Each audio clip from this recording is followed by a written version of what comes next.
I'm tired of being the only one in this house who cooks and cleans and pays the bills and does everything else around here. I'm done. I'm not putting up with it anymore. I live alone, but still.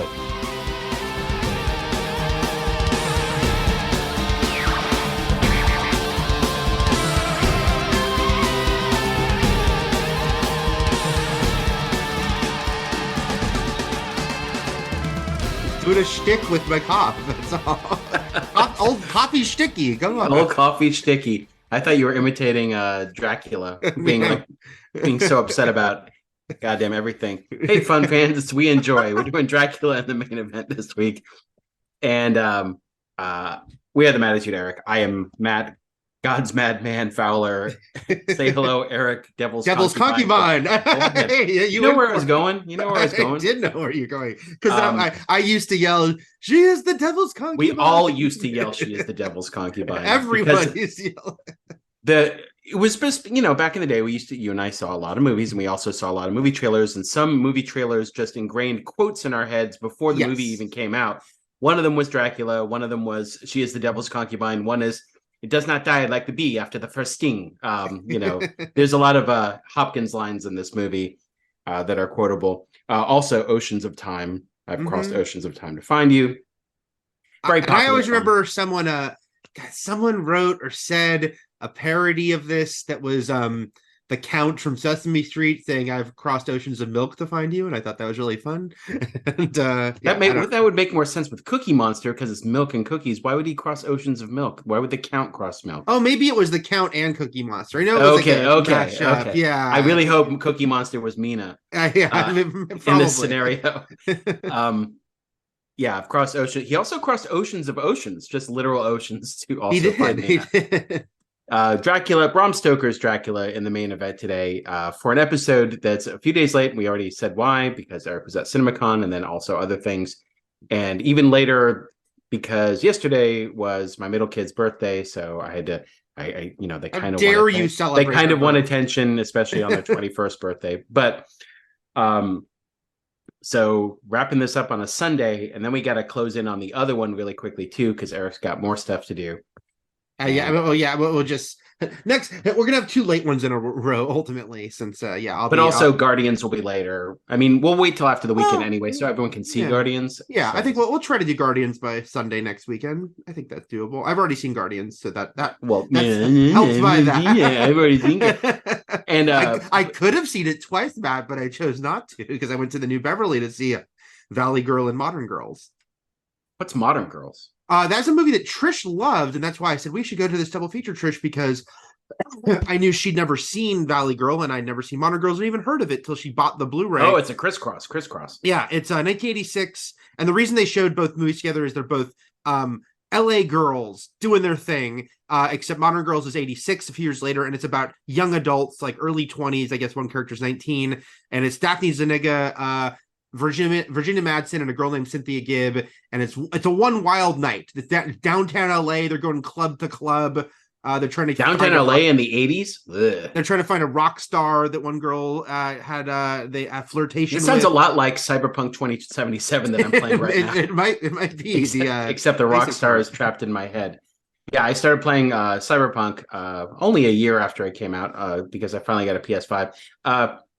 Spoiler, it's still buggy, everyone. It still crashes a lot. I don't know if you paid attention to the Cyberpunk 2077 news when the discourse when it first came out, Eric, but it was notoriously crashy and buggy. Yeah, no, I knew that, yeah. And it was a much anticipated game because of it was made by the people who made Witcher 3. It's just as big and sprawling, so it's going to take me forever. But I say all this to let you know that I've quite had my fill of insufferable Keanu Reeves these days because he's in this game as a very prominent supporting character who's sort of a dead personality who's trapped in your head, who is both a rock star and a terrorist, and he's also insufferable.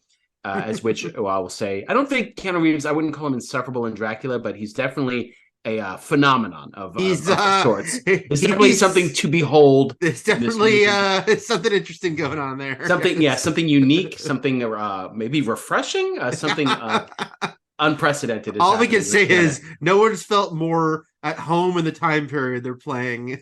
So I had a few things I wanted to say at the beginning of this, but Eric has unleashed an avalanche of CinemaCon news in the shared Google Doc here for an episode that I was trying to rein in a little bit. I always intend to, and then it always goes 2 hours. Sure, so sure. anyway, but Eric, this is like a breakout episode's worth of. If we had put time here. in a different dimension, we would have done a breakout right when I got home. This is more stuff than was obviously from Star Wars Celebration, and Yeah. also it's going to be you talking a lot because I wasn't there, and a lot of it involves footage shown to only people in the room. Yes. Obviously, a lot of trailers were released during CinemaCon, but a lot. Most of it it's that thing that a lot of conventions do where they pick and choose, and so some things shown in that room were released online right away, but a lot of it was not.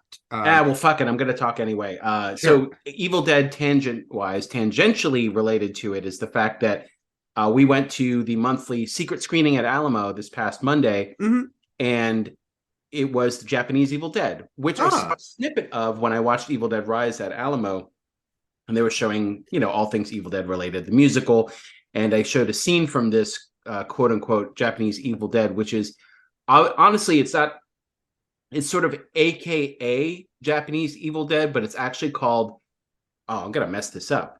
Is it Bloody Bodybuilder Muscle Man from Hell or something? I messed up the wording of that, but that's what it translates to in Japanese, and it is basically a Japanese film student and also exercise bodybuilder enthusiast, ravenous Evil Dead fan in the late 80s began working on his own love letter to Evil Dead, very on the cheap, did everything himself, starred in, shot, did all the stop motion effects and all the practical effects in his father's like Japanese suburban house. And it's very much in the vein of Evil Dead, except if Ash was super built, much like he is on the Army of Darkness poster. Sure. And uses barbells instead of like the chainsaw. But it was a lot of fun. It's a tight 62, Eric. Okay. And so it was a lot of fun. I actually got a proper video DVD release just recently after being sporadically released over the past decade in various ways. But it took him 14 years to make. So the actors themselves age during That's very funny. the production of this. It reminds me of that the kids who made like the Raiders of the Lost Ark shot for shot remake that I know got like a documentary about it that I think took them years. In fact, I think in that the poignant thing is they finish it as adults, like they're given money to film a couple big sequences that they couldn't do as kids. It's also bloody muscle bodybuilder in hell. I think I was close. I think I switched some of that around, but yeah, it was a lot of fun. And if you get a chance to watch it, it's only an hour of your life, and it's fun because of the context, because very much done in the spirit of Raimi. But yeah, this also reminds me of a couple months ago, though, reading that Screambox, the streaming channel, another horror streaming channel, was getting that's the title, which is a Bollywood version of Scream, but it's I'd say unlicensed, but very clearly someone just was like, let's do Scream, but change some stuff. But that people say is a lot of fun, because it's when you hear like international versions of things, then once in a while it's an actually official licensed, like, hey, they got rights to remake. Happens more with TV, where like formats like The Office and Married with Children, they've just done their their own version. But movies, sometimes it gets licensed, but often it's just someone being like, let's just rip it off and do our own version. But this is actually on Shudder. Oh, okay. So it can be checked out on Shudder for those who subscribe. And speaking of subscribing to our Patreon, we did an Evil Dead Rise breakout, as well as the aforementioned Star Wars Celebration news that we talked about. And yeah, I will see Guardians this coming Thursday. And I also seeing the Psychedelic Furs this week, Eric. Psychedelic Furs, Eric. You know them from 80s movies. I do know them from 80s movies. Oh, the Modern Girls doesn't have near the soundtrack Valley Girl does, which is just like one, oh my God, I love that 80s song after the other. But the closing credits is a Depeche Mode song. So I was Which one? Here, let me look at my Shazam because okay. No, we can talk about other things. Anyway, we're seeing the Psychedelic Furs this week, and you would know I bring up 80s movies because those who don't know the name of that band, they sang Pretty in Pink. They were on several soundtracks during the 80s, but they also have a famous song called Heartbreak Beat. They have another one called Heaven. Yeah, It was they have several handful of hits. But Not Tonight was the Depeche Mode song that ends Modern Girls. Yep, I know that song. Speaking of Depeche Mode and Psychedelic Furs, I just only learned a few weeks ago that Richard Butler, lead singer and founder of Psychedelic Furs, co-wrote several of the Depeche Mode songs on their new album with Martin Gore. And I say this to any Depeche Mode fans out there that know that Martin Gore is the premier songwriter of Depeche Mode and doesn't really co-write songs with people until now. And so during the pandemic, they co-wrote these songs together just to pass time. And they didn't want it to be they wound up deciding it shouldn't be a Let's side project. pass time during the pandemic. That's one of the songs. That's what I'm saying. That almost really was kind of like a Big Trouble in Little China song, like Big Trouble in Little China. Okay, let's get into this goddamn Jericho's 101 holds list. Matt was chastised, because we could see each other typing in our notes in the script, and so he was typing to me to stop because I kept adding. I was like, I'm not gonna go in depth on all these things. I just wanted to have them in front of me so I can remember. Excuse me, it's actually Jericho's 1004 holds list. That's right. Armbar. All right. I don't know. Just talk for 20 minutes, Eric. I guess. I don't know. How was CinemaCon? CinemaCon was fun. My first time there in 20 years. I'd only been once before when it was called Show West, and I had no business being there because I was like writing, barely writing for a tiny website no one was reading. But I guess I just applied to go, and I went, and I was back. My triumphant return 20 years later. It's fun. People just contextually so they understand CinemaCon is aimed at theater owners, aimed at exhibitors. So everyone there, most of the people in attendance are like management or owners of theaters, whether that be management from Regal or like the owner of like, a small regional three theaters in some area of the country. I don't understand how this works though. Like, don't all theaters just play everything? I don't know. I mean, like, is someone at Regal going to be like, we are not showing Dune 2? No, but I think it's more about like, how many screens are you giving this? Blah, blah, blah. What kind of booking are you doing? I'm sure there's like so many specifics we don't know about because that's weird. Because it is them presenting. It is weird because they're presenting for the year and saying, look how great our movies are. Each studio has their own, presentation where they're like, look how great our movies look. Don't you want to book our movies? And Dog and Pony Show, they bring a lot of big stars to come out and sort of banter on stage and present, and they debut a bunch of footage, some of it exclusive for the room. And so while press is there, it's not aimed at us, kind of like Upfronts is aimed at the advertisers. So it was fun to be there. The big recurring themes are movies are back, baby. There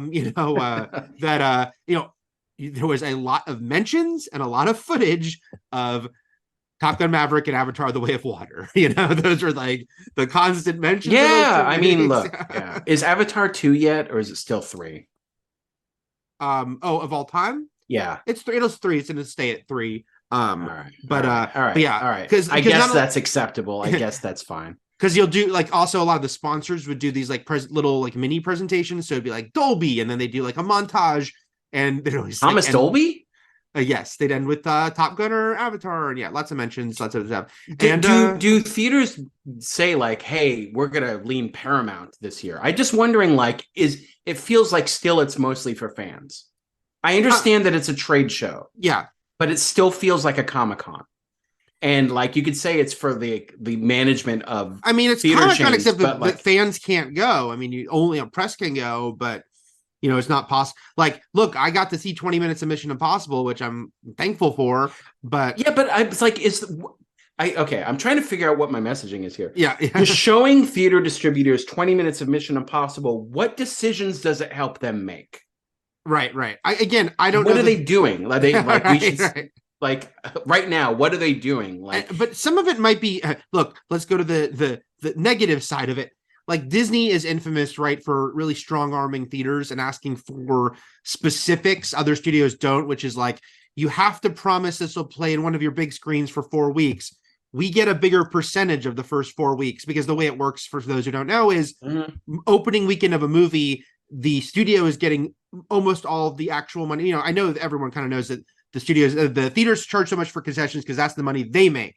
The studios are making the brunt of the box office. But the longer the movie plays in the theater, it starts to sway and the theaters are getting more percentage each weekend, Disney has notoriously been like, hey, we have a Star Wars movie, we have a Marvel movie, so we're going to make those terms worse for you than normal because we're saying our movie's going to be so big that you'll have it longer. So for the first month, like, we're getting a bigger percentage. So I don't know. Like, again, Matt, my cynical side could be like, is Paramount saying, hey, look how awesome Mission Impossible looks. Look how well we did for you with Maverick. So maybe we're going to ask for terms, that work out great. Okay, all right. I do know about how, having managed a movie theater, like, I know, like, the longer a movie, and but no, I managed a movie theater back when theaters actually stayed quite a long time. Not like when we were kids, but still longer, yeah. And that's when like the theater chain gets a larger cut of the ticket sales. But yeah, I also was in a 21-plex where you could keep a movie around forever because you had 21 screens and they would just go to a small house. But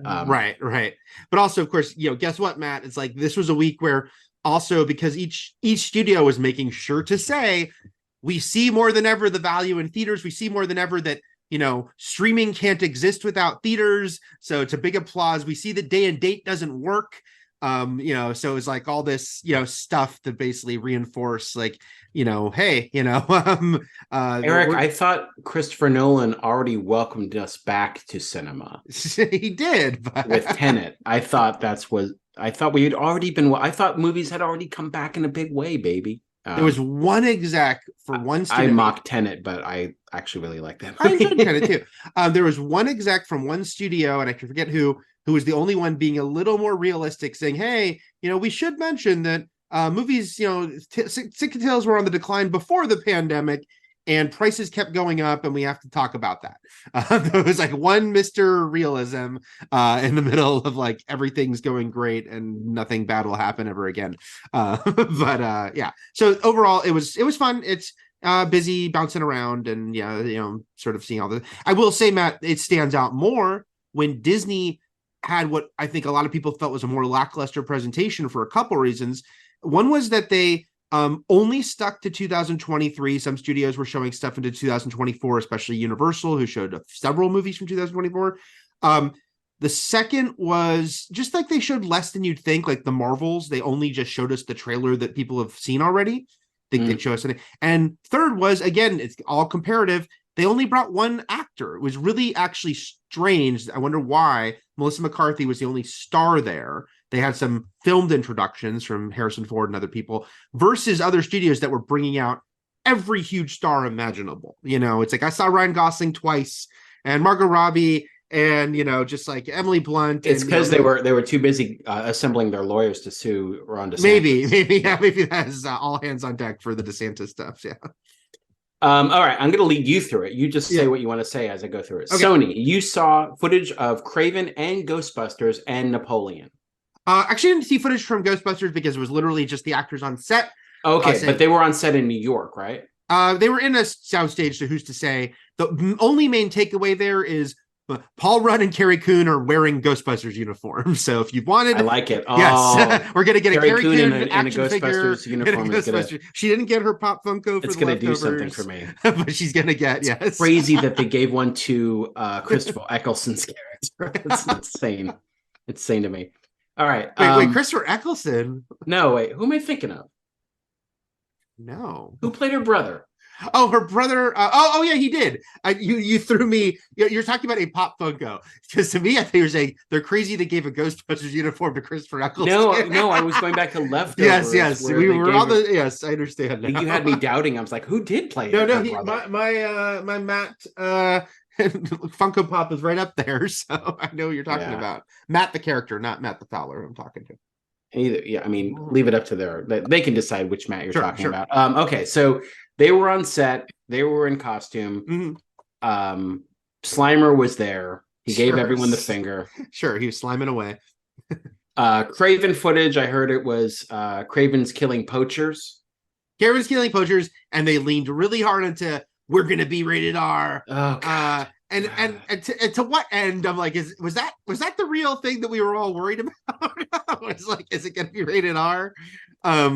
Because I'm like, what's the selling point on Kraven? Morbius, as much as we can joke about Morbius, I think Morbius had more to sell it to people who might not care than Kraven, because at least it was like, it's a vampire movie. It's got this.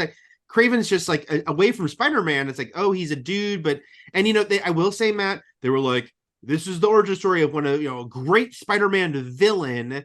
So it's like, because you and I are talking about why are they just taking all these cool villains and then making them anti-heroes, even though the trailer does show he's killing poachers. And then there's like a line though where it's like someone says to him, they're trying to have it both ways, because there's a line in the trailer where someone says to him, you think you have a code, but you just love the trophies or something. So it's going to be like him turning. It doesn't matter. Also, yeah.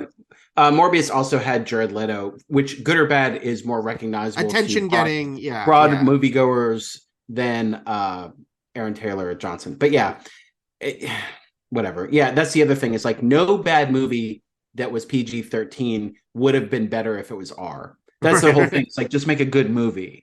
Like it doesn't mean like, oh man, if that could have been R, would have been a better movie. That's not true. Like you can make a great movie in any rating. It's just make it good. And then the other big reveal was the Rhino is the villain. What's his name? The villain, the brother, Nicolas Cage's brother from Face Off. Yeah, it's like Alessandro Andatoli. Something. And he was in the Sopranos movie. But yeah, he's been in a bunch of stuff. Anyway, he's Rhino. It kind of looked like they're trying to make Craven. A lot of people I heard say John Wick, but to me it was more Wolverine because I went with comic books. But he's feral, he's brutal, he'll stab you. He bites into a guy's face, like the movies we've been watching recently. So space that have gotten people. Does that mean he's going to be nominated for an Oscar? Maybe he'll be nominated for an Oscar for face biting. We'll see. Alessandro Nivola. There you go. Thank you. Drive me crazy. So he's the Rhino. Anyway, that's Craven. Paul Giamatti's the Rhino. We saw. That's a multiverse, man. They can meet eventually, and then everyone's gonna go crazy when they meet. Even though we didn't like. I don't want, but see, the thing is, I'm all for the multiverse except for this. I know. World, except for the Sony corner of the multiverse. I will say, I'm more intrigued by Madame Web and some of the rumors about that movie. But again, because Sony didn't go into 2024, we didn't get any footage from that. Whatever. All right. Yeah. Napoleon, you saw Battles? It looked big and cool. Yeah. One of a couple movies where Apple, who's decided they're going to go big on theatrical, are partnering with studios for distribution, different studios. So Sony showed a big battle sequence from Napoleon. Guess what? Ridley Scott, really good at making big epic battle, appropriately epic stuff. I'm one of the few people that like Hannibal, the Ridley Scott sequel, despite all of the things that were, that Jodie Foster not coming back was a huge blow to that movie, but back in an era when, and Ridley Scott wasn't the only one doing this, because I rewatched it, like I had it on the background like a couple weeks ago. I don't know how you describe it, Eric, and I don't know if I can describe it to you to make you know what I'm talking about. There was a cinematic technique that came out in the late 90s and went through the aughts. It's like, I don't even have the words for it, where it's like there's a particular action scene or action moment where things just get really blurry, and I don't know. I'll have to find a moment of it and put it on our Twitter so that people can help me understand it. It doesn't age well. I don't think it looked well back then. Yeah. But it was a technique that permeated cinema back then, and it was awful. And it was a particular way of like trying to look cool, but it just makes I don't know. It's ugly, and it like kind of ruins certain scenes. But I still like that movie regardless. I know people don't like it for many reasons, character-wise, so on. But I don't know. I enjoy it. Ridley Scott, good director. I didn't see either of his films from last year that came out within a week of each other, but I heard they were good. So, yeah. I know you like Last Duel. You recommend it. You gotta watch that, dude. Oh yeah, please watch that. I haven't even seen. You have on here way down at the bottom the Hunger Games. Snakes and Songbirds or whatever. You trailer. Haven't? It's a really good trailer. No, I watched the trailer. Oh, okay. But I say all this to mention that I haven't seen either of the movies that Rachel Ziegler was broke out. But I haven't seen West Side Story, and I didn't see Shazam. So that's funny. West Side Story is very good too, and I didn't. I know. I want to see it. I didn't hate Shazam, but yeah. Okay.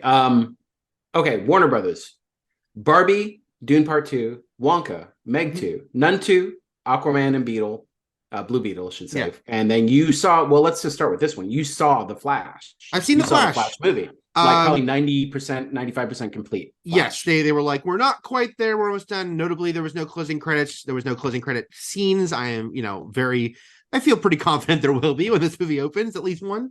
But the movie looked pretty done, and they said it was almost done. Full reviews are embargoed. Yeah, for I know, but your tweets and other people's tweets and other people who even before CinemaCon managed to see it. Yes. I'll say it's great. It's a strong movie. That's all I'll say. It's a strong movie. It's a complicated, I know there's so many real world things around it and Ezra of it all. But it is a well done movie, and there's some things in it that I really like, and there's some things, that I think will excite people. More to come on The Flash, but that was a big deal. Like, obviously, that was a huge thing. The fact you could feel the studio must have some confidence in the movie to even show it this early. We're quite a while away from the release of it. What was it that Tom Cruise wanted to see it or something and called? Yes, Zaslav and got to see it. Sent him the movie. Yes, but then was he the one who called the director afterwards saying he loved it? Or yes, I think he did. No, he did. Okay. Zaslav, by the way, get big, huge cheers at CinemaCon because, and again, that's the thing. That's the thing. He is a champion for theatrical release. Yes. Of all the awful things he has done to HBO Max and to beloved projects that we were looking forward to in this Zaslavian era, the reasoning behind this is because he wanted to move everything back to movie theaters. Yep. And he reiterated something I know we just mentioned like a week ago, which is that they have the numbers to see that if a movie plays in theaters first, way more people watch it on HBO Max, soon to be Max, than if it's a debut. I totally understand that because, and I don't know if it's even if the movie doesn't do great in the theater, Yeah, no, but if it's an antiquated holdover from when you and I were growing up, and I don't know if I don't know if it exists on its own without that context, or if it's because of people our age, Eric. But yeah, that was the thing, is like when movies hit movie theaters when we were growing up, it took a long time before them to wind up on VHS. And then when the advent of cable and premium cable came around, it was a big deal when they would wind up on your TV without having to use a VCR. And so, yeah, when something would eventually arrive on HBO or Showtime, or even on TV, it was still massive. Yes, it was an event. And he reiterated, we have those numbers, that we are not going to race to get these movies onto Max, though they will go there. And we saw this a little last year. Elvis and I know the Batman both played longer than other movies had been doing, theatrical only. And then when they did come digital, they was only digital for a while before it went to HBO Max. So we'll see more of that. Begrudgingly, we thank Zaslav for Evil Dead Rise being in the theater. Yeah, which is how they opened their presentation when a different exec saying they wanted to talk about the success of that. Because that was going to be an HBO Max streaming exclusive. But yeah. We don't have to talk about all this footage. Barbie looked really fun. Paul rode a sandworm in Dune 2. Yes, yeah. Wonka, Hugh Grant is Meg 2. I presume there was a giant fish in that. That one looked very fun and campy because you have Jason Statham saying like, "This is the biggest Meg I've ever seen." And there's they're working together now. There's multiple Megs and they're like swarming together. Oh, it's the Megaverse. Yes. Nun 2 actually looked kind of freaky, and I was not. It's so funny that was the biggest hit of the Conjuring series when I thought it was probably the weakest movie in the Conjuring series. I have not dabbled in Insidious.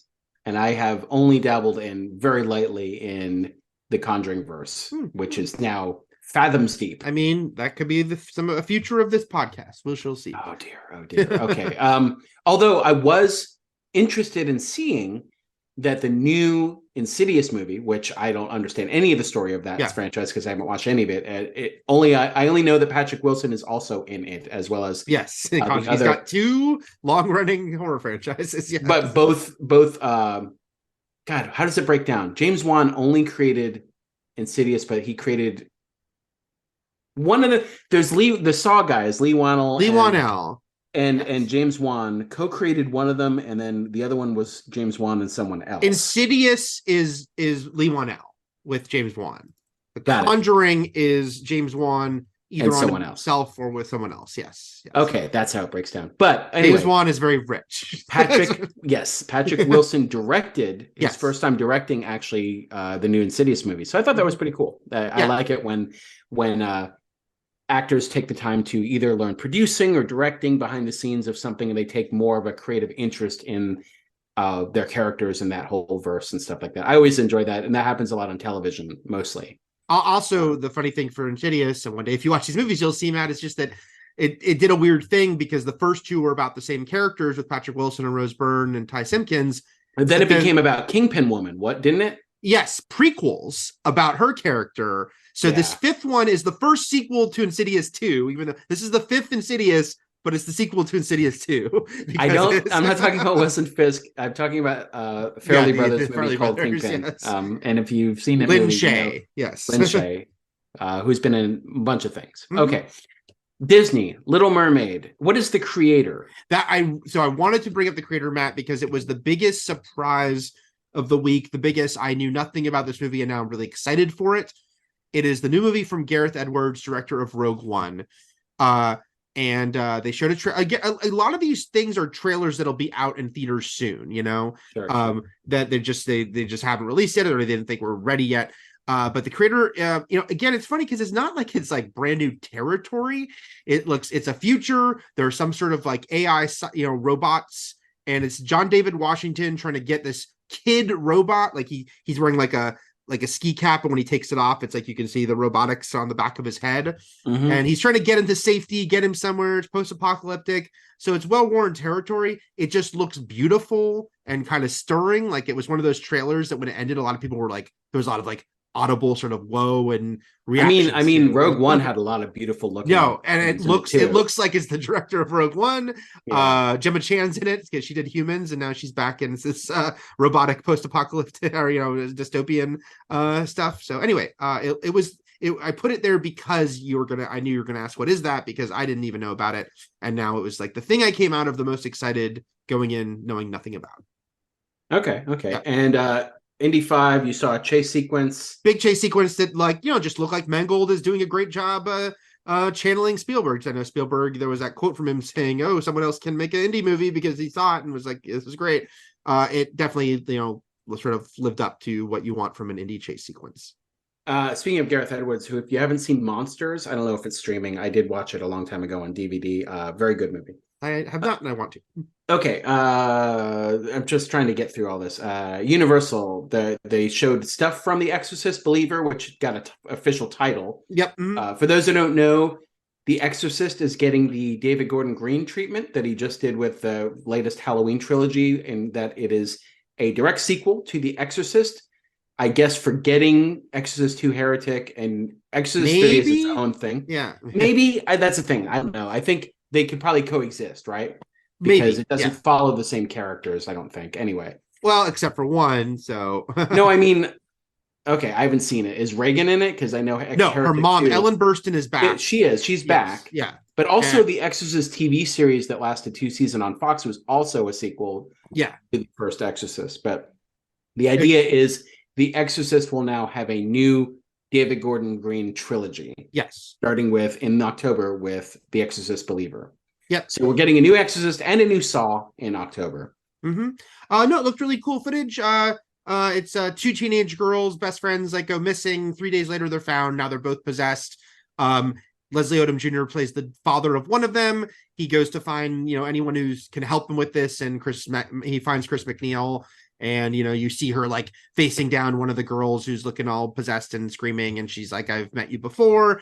Anyway, they play Tubular Bells. It looked really cool. And Jason Blum made sure to say all 3 movies would be in theaters. That is news, because when they announced this trilogy a couple years ago, in the streaming, nothing can go wrong with streaming era, they said only the first was guaranteed theatrical. The sequels might be Peacock only.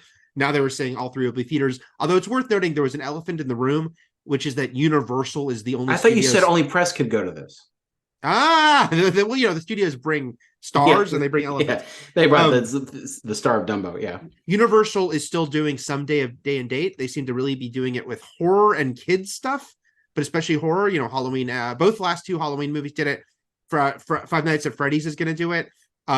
And so I don't know if Exorcist Believer is doing it, but it's just funny that when he was like, this will play in theaters, but they weren't saying this will be theaters only, because there still seems to be some caveats. Says Universal is the only studio major studio still doing this for whatever reason, but they are. Anyway, it looked cool. I was excited. Okay, you wrote here The Fall Guy. Is that based on the Lee Majors? Is that a reskinning? This is a reskinning. This is Ryan Gosling is the Fall Guy. And this is where I actually missed the Wicked footage because I did not. Universal went way over time because Vin Diesel spoke forever. He's like, I'm going off prompter, and he did. We felt it. How much did he talk about family and about love and about the fans? Okay, not only did he do all those things, Matt. Okay, everyone's there to kiss ass for the theater. Is this like when Mr. T went off about mothers at the Hall of Fame speech? Maybe, but here everyone's here to kiss the ass of the theaters. And yes, there was a lot of like, good for you guys. You weathered the storm. You came through the pandemic. You fought when people said this was it for theaters, and you kept going. There was a lot of that all week. But Vin Diesel's the only one, because he's Vin Diesel, has to take things, the hyperbole to the highest level. He said, "You guys are the soldiers on the front lines." He was like, Jesus Christ on the cross, and I'm Jesus Christ, so I can say that. But also, like, the reason it went so long also was because before he came out, they had 4 of the actors from the Fast series come out. Michelle Rodriguez, Jordana Brewster, what am I forgetting? Guy who plays Han's name, Kang Sung, and Tyrese, and they went through all goddamn 9 movies to date, and I was like, "Come on, guys!" So it went really long, but then the studio turned out to be. What do you mean went through?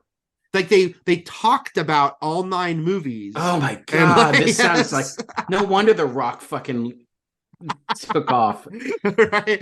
This is insufferable. I would be there if Michelle Rodriguez was willing to speak for 35 minutes about playing Holga Kilgore in Dungeons and Dragons. I'm there. But...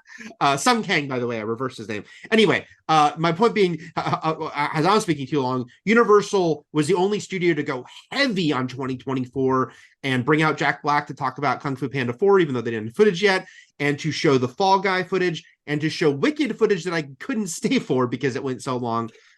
Anyway, the Fall Guy looks really fun. It's funny when you mentioned Aaron Taylor Johnson earlier, who I agree doesn't have like the star power of Jared Leto, but I think, did you see Bullet Train last year? I did. It was great. It was really fun, and he had a really fun role in it. And maybe this is kind of like him finding, like what's his face, Captain Boomerang, from right. Yeah. From what? From Suicide Squad? Yeah. That actor who couldn't find his footing as a leading man until that's because he was in the worst Die Hard that I don't consider a Die Hard. But well, in Bullet Train, Aaron Taylor Johnson's physique and hair and facial hair is kind of like, this is very. Did he film this right after Craven or before he was being Craven and in Craven shape? Because it was he looked very Craven-y in that movie. Yeah, but my point being is that he's in the Fall Guy.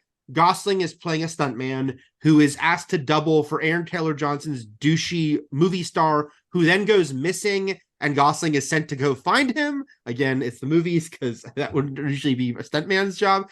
But Aaron Taylor Johnson looks to be having a lot of fun, and it's the same director as Bullet Train. It's David Leitch.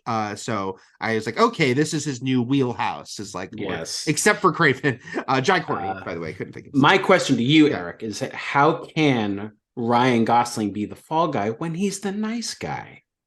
Well, maybe you can be both. Maybe you evolve. I really want a Nice Guys 2 sequel. Yeah, I know. No, it was great. Okay.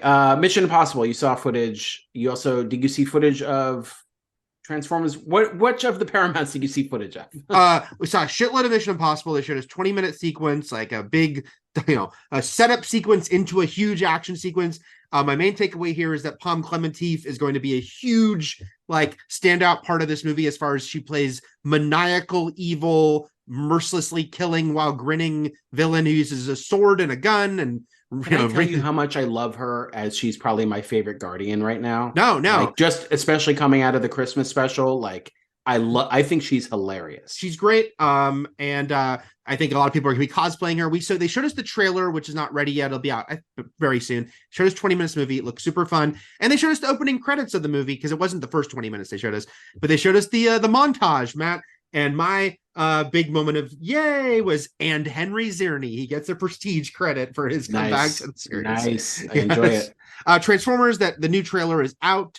And then they announced Transformers 1, which is the animated prequel movie with an all-star cast where you're always like, why does it have to be? But Chris Hemsworth is young Optimus, and Brian Tyree Henry is young Megatron, and Scarlett Johansson's in it, and a bunch of people. John Hamm is in it. There's weird. So weird these killers that are invading the Flower Moon, are they mercenaries? Or what's their deal? Are they black? Are they like a found family of like a ragtag team that needs to pull off a heist on Flower Moon? This is the other giant Apple amazing director movie that a studio is releasing now that they want to be theatrical.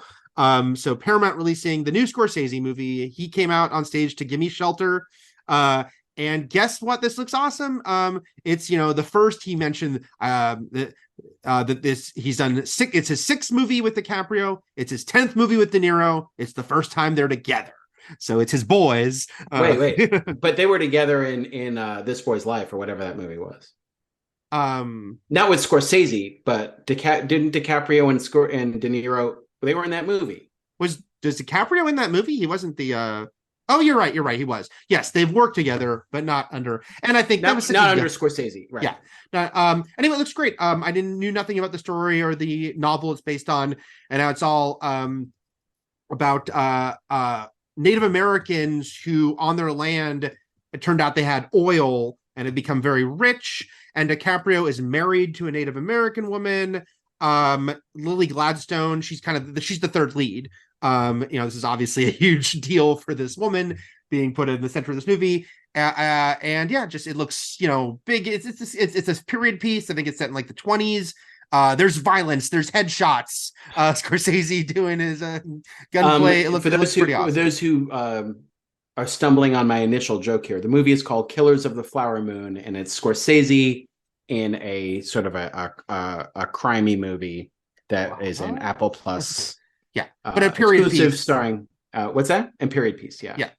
DiCaprio. Jesse Plemons is in it too. Anyway, it looks fucking awesome. Oh, the Plem. I love the Plem. Jesse Plemons for James Bond. That's my push. Plemons for Bond. Okay, let's not talk too much about. We got to get through this. Yeah, let's. Hunger Games trailer. I really everyone watch it. It's I don't need this movie at all, and I'm kind of like I'm de-invested in the Hunger Games universe, but this trailer was fun. So no, I think a lot of the consensus this week is that people were like, do I need another Hunger Games movie, and B, do I need a prequel? And then watch the trailer and we're like, that's a good trailer. Like the last thing I want to say is that Hunger Games, I saw that under different circumstances. It was a special event that Lionsgate did the night before the trailer was going to be released, and they invited half press and they invited half Hunger Games fan influencers. And again, I'm a legit fan of the Hunger Games. I really like the books. I really enjoy the movies for the most part. I don't think it kind of lands at the end, but I think a couple of those movies are great. But it is funny, Matt, when you're in a room and half the people are like insane die-hard fans, not just fans of the movie Die Hard, that like when they're showing every reveal in that trailer was like, every, I had one person turning to another when the trailer ends and going, that was everything. Oh my God. I was like, it's a good trailer. But I'm with you on the Hunger Games franchise, but I'm also that way about the books. I think movies and books, story-wise, start strong and then kind of I was more into the end of the books than the movie, but we'll see. Okay.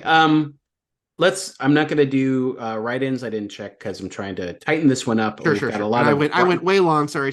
No, I know. That's what I'm saying. This could have been a breakout, honestly, because we're almost at an hour. In a different universe, this would have been a breakout. In the Megaverse with all the Megs. I do want to say that Lauren, longtime podcast listener to us on Channel Surfing and then now on We Enjoy, started a Facebook group. I will retweet her through our Twitter. I will say, though, that we already have a We Enjoy Facebook group. And Lauren, we love you and we love your constant years of listening to us. Like fan. I don't know necessarily now in 2023 if Facebook is the way to do this. I feel like Discord is where it's at as far as like setting up a side site for people to chat amongst themselves. And we may do that at some point, but I'll still post it. And if people want to do the Facebook thing, they're more than welcome to. I just don't know how many people I know. People I know have actively pulled off of Facebook and or don't use it as much anymore, as it's sort of become. I keep my Facebook because, of course, a lot of my older families there. It's also the only place I'm connected to some, like, if I ever wanted to get in touch with some old classmates and stuff. No, that's why I have it, is because Right. it's the only place that I can message my dad that he'll get the message, Mm-hmm. and it's family and high school friends, and that's and college friends, and that's like Yeah. it. So I keep it, but I'm just not going to it a lot. Yeah.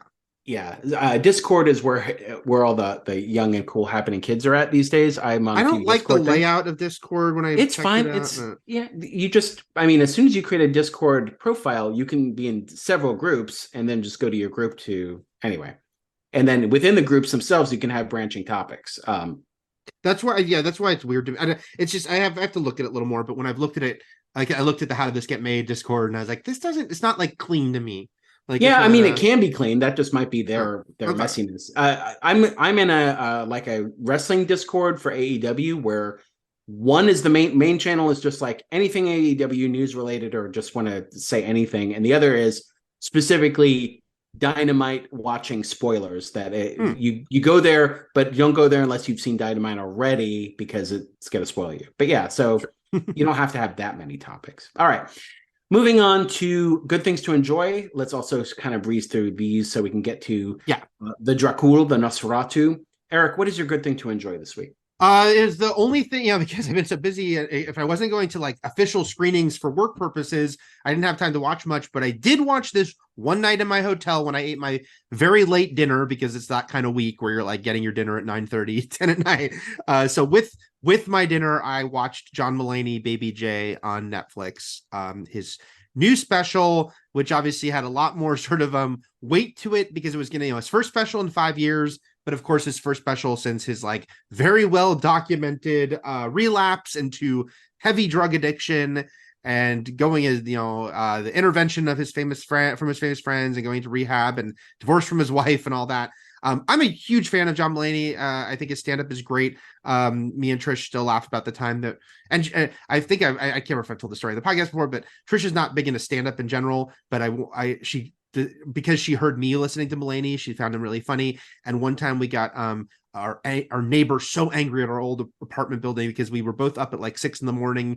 We couldn't fall back asleep, so we watched a John Mulaney special, and we were laughing so loud that he was like stomping. Like, he's like, "Stop laughing, you fucks!" Like, it's early in the morning. You should complain saying we can't laugh because you're stomping. That's right. You're go back to bed, stomper. We can't hear the funny guy. Anyway, this special, I think, is really strong special. That is, of course, him sort of like dealing head on with, what a train wreck he made of his life. But also, that he makes a funny joke at the top about he knows that his reputation and, that he was, the internet's boyfriend, which, that's a pass the baton thing, but that his hurt from it. People have noted he doesn't really deal with everything. With the big thing, he doesn't go into anything about his divorce, which there's so much speculation about, and what's the timeline of when he started seeing Olivia Munn. But also, whose business is it's not our business. It's not his business. He doesn't have to do anything. Like his stand-up, he could have done a stand-up. The relationship things always bug the shit out of me. It's not our business. Even so and so cheat on someone. Who gives a fuck? Whether or not he did a shitty thing or not, it's not our business. And also, of course, you could also think, hey, this does involve like other people that he just might not have wanted to bring into it. Whereas everything else, it's. I think what it is with me is like when we start treating it like he did a shitty thing to us when he did not. No. It's like, how could he do this to me, a fan of his, cheat on somebody if he did? Like, it's right. That's not it. I co-sign this because I watched Baby J as well. Yeah, he doesn't really go into it's mostly about his relapse into drug addiction and his rehab and how far he would go to get drugs. And I love at the top of the episode he's singing a little bit, and he has a line about how likability is a prison, and that's kind of a big thing to take away from the internet, as far as like John Mulaney was a quote unquote wife guy, and so that means anything he would do that would sour his relationship with his wife, who he so adored and was part of his stand-up routine, means he must be a terrible, awful hypocrite. But he doesn't deem it's. Other people label other people wife guys. No, of course. Yeah.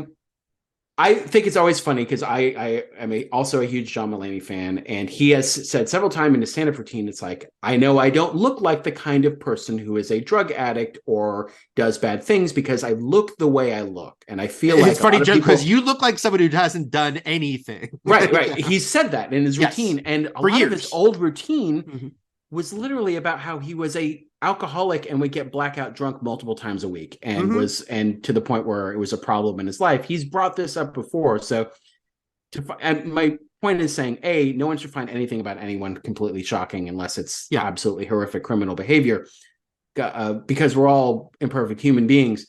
But when we put so much on somebody to be an ideal of something, and I don't know. I have a lot more to say on this. I won't say it right now. It's a very funny special. It's a very, very special. The last thing I'm going to say on it is just that some people, if you're a fan of his and if you follow him, you will have seen some of this before. I mean, for some people had gone to see him and perform in person, so they'd literally seen it before, because like most stand-ups, he'd been honing this for a long time until he puts this special out, and now he'll start over. So I'd heard the intervention story on like Seth Meyers, because it's like, he was like, and I say the story, I mean, the way he tells it, because it's Seth was also part of the intervention. Seth was part of the story, but also like, certain jokes and stuff, because it's like, he's honing this is part of it. And now this is his big, this is the big prime performance of all these things he's been working on for the last couple years. Because it was all towards this, and now he will probably retire this material, but you might have heard him do some of this before. But altogether, it's a really strong special. All right. Yes, we both love it. It's really good stuff. I watched it in 2 parts because I fell asleep. It's long. It's an hour. Yeah, I watched it when I was tired, and then I was like, I'll pick this up in the morning. That was me with Bram Stoker's Dracula. Oh my goodness, that I get. Bram Stoker's Dracula is either a great bad movie or a bad great movie. I can't decide. Let's get to that in a couple minutes. All right, my good thing to enjoy is a movie called Sisu, which I had not heard about until I watched John Wick 4. And honestly, that was the only time I saw the trailer too. Considering that Alamo repeats trailers over and over, I was very surprised I hadn't seen it again, though playing the Sisu trailer before John Wick 4 is the perfect audience to play the Sisu trailer for. Sure. And it is a very ultra-violent revenge story filled with a one-man killing machine. And that is Sisu in a nutshell. This is a movie that I think Brent has already seen it. I know that when I saw it this past week, he said, I really need to see it. And I knew it was a movie he would love also with his full heart. It is a historical revenge movie set in Lapland, which is the northern part of Finland. It's all Finnish, but it's in English. It's all in English, but it stars Norwegian actors, including an actor who plays the lead villain in it, who looks very much like a cross between The Miz and Jensen Ackles. And it was sort of fucking me up the most in the movie, because it was kind of like Mads Mikkelsen mixed with Jensen Ackles. So it was like this hot Nazi, of course, as we were about to see Mads Mikkelsen play a Nazi in Dial of Destiny. But it's basically it's done like a 70s exploitation B movie style, but it also feels like a Western at parts. It's got that 70s Western font, and it's a very straightforward movie about a man who is mining for gold. He's a war veteran coming out of World War II, and he's decided to live a solitary life. He finds all this gold, and on his way back with his gold, he gets kind of hijacked by Nazis. At this point, it's 1944, and they are losing the war and are kind of like destroying everything around them in northern Finland because they know they have to get out, and him crossing paths with them, and it's just a bloodbath that's a lot of fun. Starring a guy named Jorma Tomila, who's the lead. He does not play a character named Sisu. That's not the character's name. No Johnny Sisu. As you would think. Sisu means something else that they explain in the movie, but it is this movie was sold, and it's sold this way in the trailer too, as, hey, do you want to see a lot of Nazis get brutally massacred? And the answer should be yes. So that's the answer to that question is this movie, Sisu. And it is a small movie, so it's in limited release right now. So if you happen to be able to catch it at a theater near you, I recommend it. And if not, it'll probably be on streaming pretty soon. So Sisu is my Sisu, recommendation. see it. This is the most I've heard about this movie, except to also say I've never seen a trailer. I peripherally kept hearing this movie kicks ass. And again, in the alternate universe version of this week, where I wasn't so goddamn busy, I would be going to see it this weekend. But I hope it's still playing next weekend, because when I return for my next trip, I would love to go see Sisu. Sisu, see it before it's Sisu's out of theaters. Or it'll Sisu you It's first. Yeah. All right. Bram Stoker's Dracula. Next week, we should mention what our main event is next week, is what year was this? 1994? I think so. And a movie we could have done this last fall, because obviously it would have fit in with another run of movies we were doing, but we decided to save it for this run in 1994. This is a movie called Wolf, and it stars Jack Nicholson and Michelle Pfeiffer. Is directed by Mike Nichols. And if we're talking about directors making out of their left turns with these horror, Mike Nichols directing Wolf is aside from it starring Jack Nicholson, is a really not in Mike Nichols' wheelhouse, very famous dude. But also this movie was super expensive. I assume it was Nicholson's take home, but it was like a $70 million. We're talking about Dracula had like a $40 million budget. Wolf has a $70 million budget, and it does not have the production design of Bram Stoker's Dracula. No. And for years, I convinced myself that I had not seen Wolf, but I have, because I remember very specific parts of Wolf. So I had to have seen it. I just don't remember if I saw it in the theater or at home. But Wolf is next week. It's not streaming anywhere easy. It's on Fubo or DirecTV or renting. All right. Bram Stoker's Dracula. Now we are in, as we did Scorsese last week, we're doing Coppola this week if we're talking about hugely established directors in the 70s. 70s auteur breakouts, who a wave of directors who became famous, like, the public knew who they were. Yeah, and I will say that the 70s were probably much bigger they were big for Scorsese, but they were much bigger for Coppola. I think the 70s is where Coppola reigned supreme. His 80s and 90s were interesting, but they weren't like the Conversation, the two Godfather movies, and the Apocalypse Now of the 70s. And then in the 80s, he had like varying projects that had sort of bounced between tones and topics and stuff like that. Yeah, Scorsese was continually having like Oscar-nominated movies and movies that were sort of come up. Yeah, for Coppola, like hit super hard. You can't have a better decade than the 70s for him. And to the point where you could argue, or you could speculate, that he went back for Godfather 3, Coppola did, because his 80s were so sort of like scattershot. And that's like, hey, let's go back to the franchise that made me, because really his biggest breakout film was The Godfather in 72. He did Godfather 3, which leads us to Dracula in a certain way, because it was the movie he did right before Dracula, and it also involves Winona Ryder. Yes, in the sense that she pulled out of that movie very late into pre-production, as far as like it kind of delayed things, and that she brought him. His choice on what to do was infamous, because he cast his daughter, who then got so slammed as a terrible actress. But it is worth noting she was not supposed to be in that role. It was supposed to be Winona Ryder.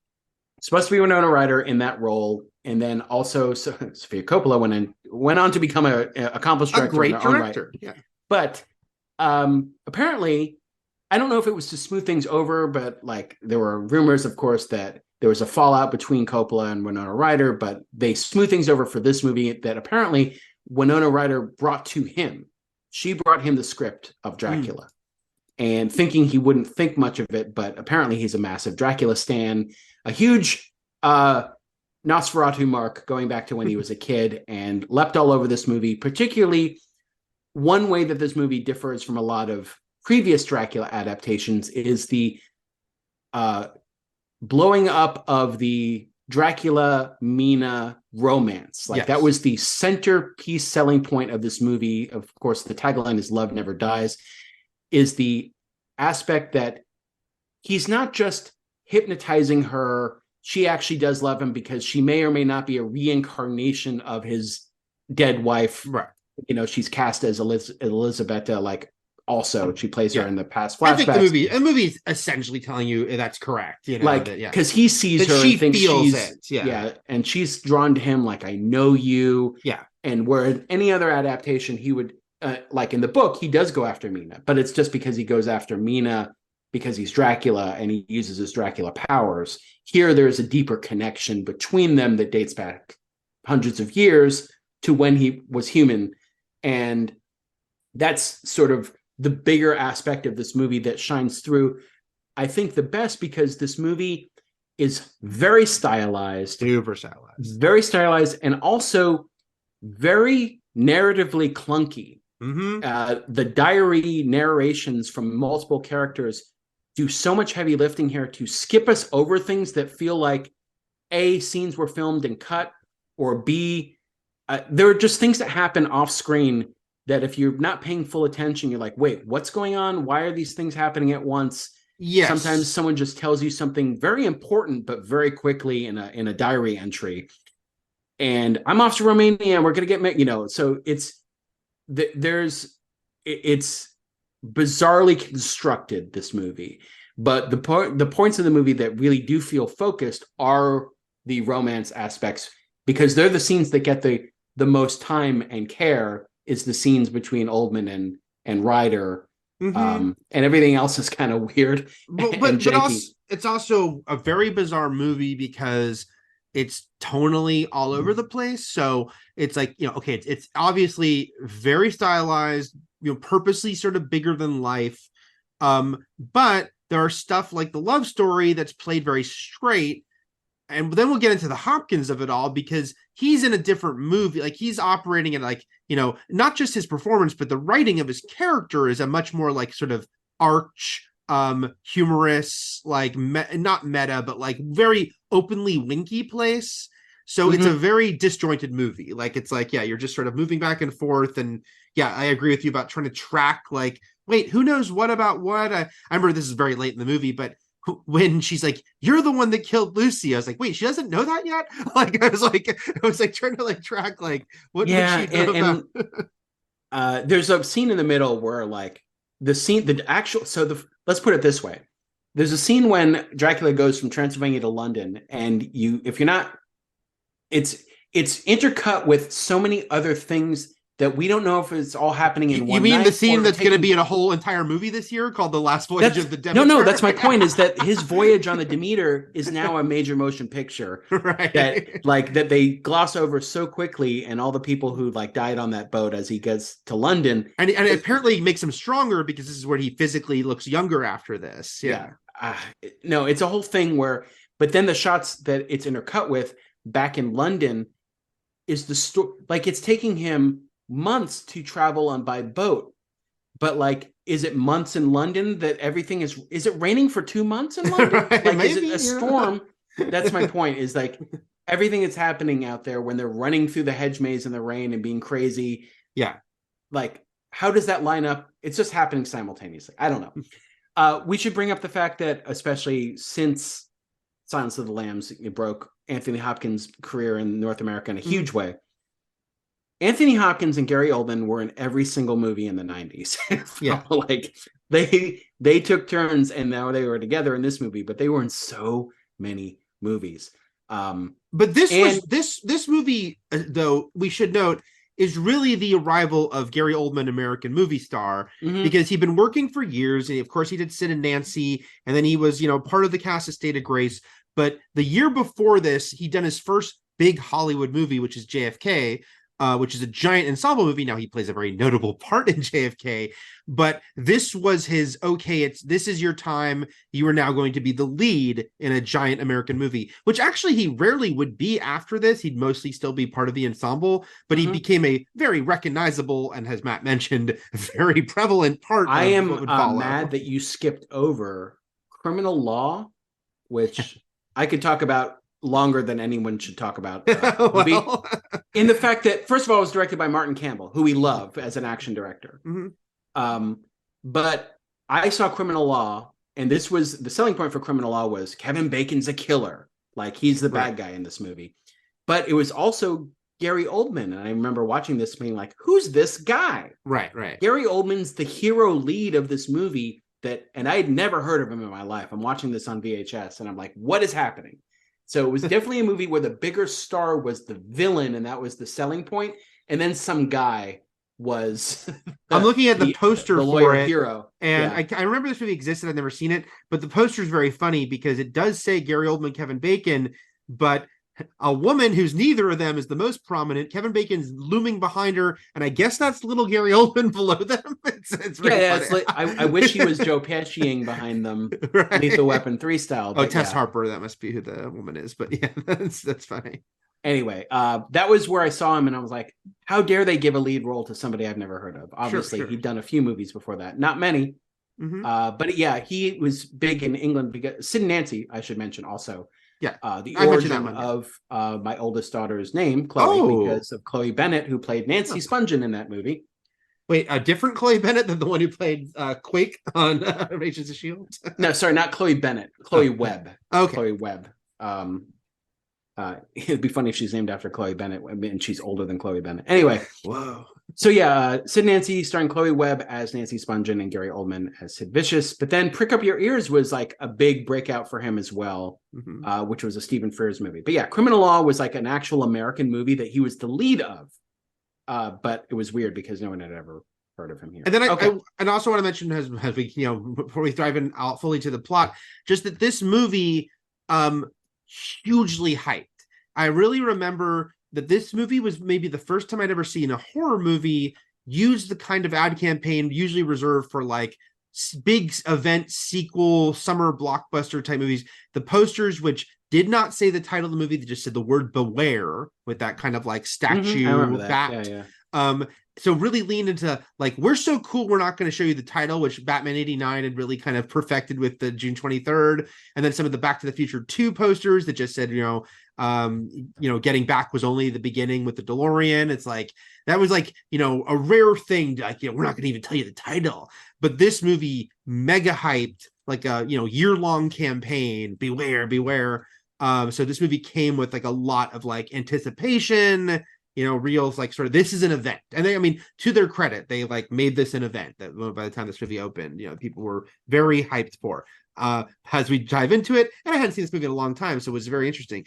I will say, I remember this being ultimately a pretty big disappointment for young Eric, as far as something me too. I think, and again, my there's more about it that I obsession, at the time. Yeah, I mean, young Eric probably liked when she was practically naked in that nightgown. Oh well, but I was just mad through the rain, looking. He didn't deliver. I thought that it was about to happen. And all the other girls in the movie have been running around topless. That's you become a vampire. You're like, gotta run around topless or wither on a bed topless. But yeah, it didn't happen. And you're like, honestly, that was why it was so disappointing. I've come to appreciate a lot more about this movie as the years go on. But yeah, I was also let down by this movie. But it's also again, before we get into it. Supporting roles here for Carrie Elways and Billy Campbell, who had come off of leading, very charismatic leading roles in movies we love, but both of them never managed to pick up the leading man status. They always sort of went forward in supporting roles here and there, going, But even Keanu, who's coming off that, the 1991 were within a week, the Point Break and Bogus Journey, Bill and Ted's Bogus Journey opened like a week or two apart. So he's coming, it's like he's really rising as like a leading man. But in this, he's a supporting character. There's different versions of the story where he can and is the lead, Jonathan Harker, that is. But I think that goes to show you, because especially for even Billy Campbell, this is only a year after The Rocketeer. And unfortunately, he never became like a big movie leading man. But at the time, that's what he's positioned as. But this was such a big deal, this movie, that all these actors were like willing to be like part of the ensemble. It's like, and they still filmed for months and months because it was such a big production. But even though they didn't have, look, Keanu Reeves gets a lot of shit for this movie because of his accent and his acting. There's the first act of this movie, so much crazy stuff is happening that he has no reaction to until all of a sudden he's really angry. He's like, I've seen so many things. I'm like, have you? Because it doesn't feel like you've seen anything. Where he finally like blows up with emotion. There's a few moments where he does scream and cry out, and he's got like genuine mania. But opposite that, he is stone cold faced, non-reactive to everything. I would say that no one in this movie is particularly good. No, So no. Keanu Reeves gets a lot of shit, but Gary Oldman is being extremely hammy. You have already mentioned Anthony Hopkins delivering sort of a winking performance that maybe belongs in a different movie. Billy Campbell is just like somebody's like stereotypical crazy cartoonish impression of a Texan. And then Richard E. Grant and Cary Elwes are kind of just there. Which is crazy because Richard E. Renfield. Grant, you'd think, who we know can be so fun going crazy, but he's kind of playing a straight, even though he's a drug addict, we see briefly. He's not like he's acting off of Tom Waits, who's being big crazy Renfield. I'm just saying people give Keanu Reeves shit for this movie, but other people deserve it too. I mean, yeah. And at the head of the pyramid is Coppola, so it's fine. Everyone's operating a certain level that is part, I'm sure obviously has to do with the direction and also like, hey, we're going big here, we're doing crazy. I honestly think Hawkins comes off best, and maybe that's just because I know I can see the intent of what he's doing. He's like, I am going to be, pretty campy. I'm going to lean into like, I'm going to make a meal out of these lines, and I think he's a lot of fun. The problem I have with that character is the character, not his performance, which is like, why does he's like, oh, I figured out she's a vampire. I'm going to go eat. You guard her. Like, there's weird and there's also elements where he just doesn't tell people what's happening. He leaves people confused and confounded, knowing the answers to most everything and doesn't tell them so often until finally he's like, he won't even say she's a vampire. He has to say like bitch of the devil, whore of hell, devil's concubine, and they still don't know what he's talking about. Like he's performing for an audience that isn't there, and it's not them.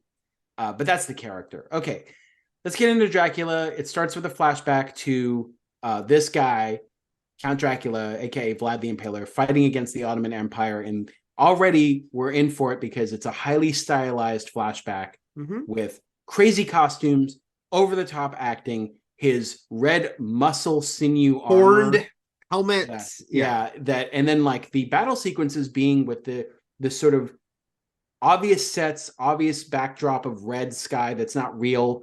Yep, reminding me of Batman the Animated Series is what I thought about. Not serial. Shadow silhouette style killings. Almost it almost feels like a puppet show at times.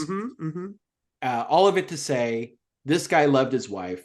He fought for God, yet also, surprise, surprise, Lando in disguise. He is a terrible person who tortures, puts people on pikes, butchers them, skins them, puts them in stews. But he's a wife guy. Yeah, he's a wife guy. That's the thing. That's why people forgive him. Right. He's the original Baby J. Baby and back then, apparently, fake news arrived via arrow through the window, and Elisabetta is told that he's killed, so she kills herself. And when he returns home, he, the drama queen he is, renounces God, stabs a cross, drinks the blood that comes out again. And Anthony Hopkins is narrating as and playing the priest. Yes. Yeah, he's playing a priest. I also think he's the voice of the captain of the Demeter later too. I think we don't see that character. He's Peter Sellers in Doctor Strangelove in this. Yeah, he's playing multiple roles here with multiple accents. But this whole opening sequence of basically talking about how he becomes also, it leads me to wonder, is this how everyone becomes a vampire or a Dracula? Or is this just how you become the most powerful vampire? Or is this again, as some stories do, is like, is he the first vampire? Now he just bites people, it's like, and this again, is how Van Helsing could tell us all this, but he doesn't. Yeah. There's also that giant book that he consults that maybe also has the answers of which Vlad only seems to be a chapter of. But he makes point of saying later on that this vampire has like the strength of 20 humans. Maybe that's not the case for every vampire. So it's implied, but again, yes, you're correct. It's never said, that he is probably the first vampire, and no. I guess someone else could become a vampire the way he does, but that mostly it's just the way we know with the bite. I don't know. That means again, we don't know. If he's the first vampire, that means he created every other vampire, and then during Van Helsing's introduction, he's talking about vampire bats. Did vampire bats get named first, or I don't know. Like, how are they called vampire bats if he's the only vampire? Like, I don't know. This opening, definitely tells you the level the movie's operating at. like when he reads the suicide note from her and you see her falling on it, Yeah. and then he stabs the cross, it starts bleeding, so much blood that it's like surrounding her corpse. The music goes so big before it cuts the title. It's just like, this is operatic. This is absolutely operatic. It's over the top. It's very Love Never Dies. This also happens to be the overwrought sequel, Andrew Lloyd Webber's overwrought sequel to Phantom of the Opera. Mm-hmm. And it feels like that. It's about obsession. It's about passion exploding through repressed sexuality. It's about all these things that leads to a complete lack of subtlety in each and every one of these scenes. And it cuts from drinking the blood and screaming to the main title, Dracula. And then this is where the movie just goes weird with how it lays out information and how it's formatted. Because the first person we see after this is Renfield already in a lunatic asylum. And this is where, because the movie chooses to focus on this newly constructed past life romance between Dracula and Mina, everything else gets lost in the wake, including what happened to Renfield. What was Dracula's plan before? What do you want? It? Yes, exactly. Because the whole thing about you're buying all this property, because he doesn't know about Mina. So right. That's the thing. It's not like he's trying to get to Mina. He sees the locket once Harker gets there and then finds her address from his letters. You can see when he's going through his letters to check them, and he sees the one with, we assume, Mina's address on it. He smiles and tucks it in his pocket. But he has a plan before this that obviously also in some way involved Renfield. We don't know what Renfield obviously got sent back as a crazy person and completely out of his mind, to the point where nothing got started because he got locked up almost immediately. Right. But we see, for those who've actually seen the new Renfield in theaters, they keep the bug eating in here, but it's used very differently in the new Renfield because they don't give him superpowers when he eats them in the asylum. And also, it's a big mix them up, because in the book, Renfield is introduced much later, and then it's like a whole, like, he's in the asylum, and then it's like, oh, he's somehow connected to Dracula. He's some sort of emissary for him.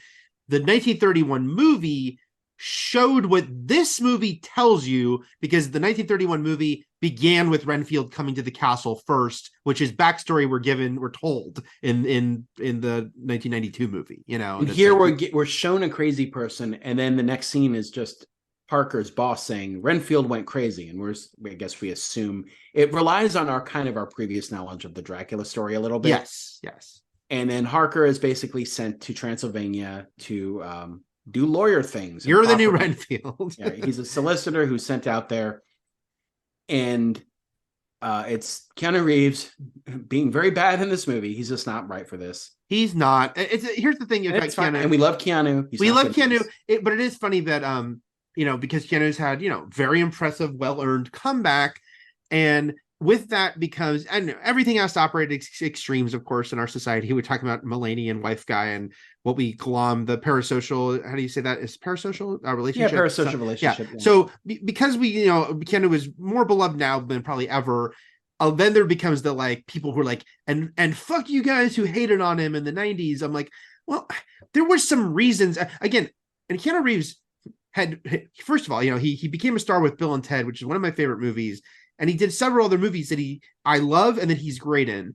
There were also times where he was clearly miscast and not good in movies. So it's not like it was like there was no reason for some of the bad press he get. Now, of course, that went over the top too, because everything does. So it's how it operates at extremes. There are certain actors we love that are bad for things. Yes. There are character actors who can do anything. Yep. And there are certain actors who need to be cast just right. Harrison Ford as Max Cady would have been terrible. As much as he wanted to play that role, it would not have worked. I'm pretty solid in this statement. But that never happened. It happened with Keanu. Keanu had an even smaller box, though, to operate in than Harrison Ford. He's so contemporary. He can't change his voice up easily. He sounds like a surfer guy. And that doesn't mean he gives bad performances. He's not great. He's not even guaranteed to be great in contemporary. He's not guaranteed to be great. Yeah, sometimes he is great. Role to play. and that's fine, and we love him. Yeah. But I think a lot of people, if we're talking about people who hated on him in the 90s, there are a lot of people out there, Eric, in any era, who don't really have the time to formulate their own opinion. So what they do is nowadays they go on the internet, but back then they would rely on stand-up routines or just general mass consensus about things. Yes. Keanu Reeves is bad. Cats are evil and plotting your murder. The word moist is bad. Like all these really basic things that aren't true, but because they don't have time to formulate their own, you know what I'm saying? Yes. Like they rely on stand-up routines to inform them about life. Right. And because it saves time. Honestly, it's a time saver. Maybe you can't blame them. So yes. Okay. Keanu Reeves is bad in this movie. That doesn't make Keanu Reeves a bad actor or bad all the time. He's not good in this movie. Winona Ryder isn't great either, but she's not better. Yeah. And that's just because she also can't play period pieces. She's also contemporary, and even in contemporary roles, she's the female Keanu without the action career. So, but then as he's going to Transylvania, we still get more, even though it's jumped ahead hundreds of years. It's not going to be any less stylized because he is, he's on the train. We're reading his diary. Giant eyes in the sky. Eyes in the sky. But and then before that, we get the Keanu Mina scene where he has to say goodbye to her, and they're betrothed to one another. They have to put off their wedding as he goes to Transylvania. And there's words that definitely it's again because his Keanu voice is so distinct. So he's like, "We can be married when I return." Like there's just these words, these moments. The one that always stuck out. Well, we're about to get to, but it's a because this movie uses some famous Dracula lines, but the children of the night, what music they play, and his retort of music. That's the most where it sounds like he's going to say no way after he says that. Yeah, but his take on the British accent is to say too much. So he's like, I'm going to Transylvania, and right. Like that's so far away. Like it's weird the way he says it. He just doesn't get it. So, and I feel like he's also dialect coach immune. I think that there's no matter of coaching that's going to get him over those hurdles. It's just let him do it. Just let him say the thing. All right. I'm going to say, I was debating if I was going to bring this up. I think statute of limitations, this is 30 years. I'm not going to name any names, but I remember hearing a story from a friend of a friend of a friend around the making of this movie that they had multiple dialect coaches working with him. No, and B, the nothing is going to get through. Yeah. And then B, what we're seeing in this movie is mostly ADR'd by him, but they had him ADR most of his lines to try to get something more because this is probably the improved version of what he was doing on set. But yeah, I think he's never going to sell as a British guy in the late 1800s. That's the castle far, that's the way he does his British accent. Okay. So again, crazy things are happening. There's shadowy things going on, mysterious Romani people handing him gifts and having weird masks. And he's basically a hand floats him up onto the coach, and the coach driver is like a weird dementor, and nothing is phasing this guy. And that's the thing. And because the movie, it's a weird thing because it's not clear. Like, okay, the bit that's about to happen with the shadow, which is a very fun visual with, Dracula's shadow is not behaving like him exactly. It's got its own it's expressing maybe his inner, I want to attack him and all that. But the movie doesn't operate at a level where you can quite understand, should Jonathan be clocking all this or is this just for us? So yeah, it's like, it's confusing. So we don't know, is he just this oblivious? Or is it maybe he's not literally would be able to see this, but we don't know the answer to that question, which makes I understand that it's supposed to be this whole area is under sort of Dracula's bizarre magical control, and there's a dreamlike element to it. Mm-hmm. And especially as time passes in this movie and we get sort of, it's not full montages, but again, the diary entries and voiceovers are being like, my time at the castle has been like this, I've been being drained of blood. I need to escape. All this stuff where, I don't know. telling the way the story is told is very let's just say it's interesting. It's interesting. And move on. There's a blue flame barrier in front of the castle. Yeah. When rewatching this movie, that was my main thing, is it's like, this is an interesting, there's a lot to take in this movie, but the center of it doesn't hold as like a story that I'm like connecting to. I'm just like, oh, that's an interesting visual. Like that's a cool, that's a cool looking part. But I think what's so jarring is that, and again, I think I mentioned this during Cape Fear, but I couldn't understand a fucking word Gary Oldman said for a lot of this movie, especially as his old man state. Maybe I understood more when he was his younger self with the top hat and sunglasses in London, but here I didn't catch most of what he said. And then you compare his hammy over the top of performance as Dracula to Keanu Reeves' non-reactive, right, quote unquote performance, and it's just this two things battling each other so much. The movie itself is tonally battling, and the cast is tonally battling. Yeah, there's a lot of very. But you know what? It's so fun. It did win Academy Awards for costume and sound and makeup and stuff. Like it looks great and vibrant and really unique and fun. I mean, his crazy over the top red armor is cool looking. I think there's like a new toy of it. Like just from a visual icon standpoint, his old man hair with the weird double bun and like the cape. And he feels like a precursor to Queen Amidala. his long hair and sunglasses and top hat, as I already mentioned, and suit in London is also very iconic. And then everything, and the armor, as you just mentioned. There's a lot of different looks. There's a lot of different Dracula variants in this movie. So many. Yeah, he has a ton of different looks. And you know what? When he actually does appear because playing with the Dracula lore here, and they mentioned he can control wolves and rodents and bats and so on, he appears as a werewolf. Mm-hmm. And as he actually seduces and has sex with Lucy, which I think is from the book, like the mist, wolf, all that stuff, where it's like but then when he finally appears as a giant bat and like confronts them toward the end of the movie, like that looks really cool. Like the bat monster, like the makeup is really awesome. Mm-hmm. Wolf too, but we're comparing that to other werewolves. Yeah.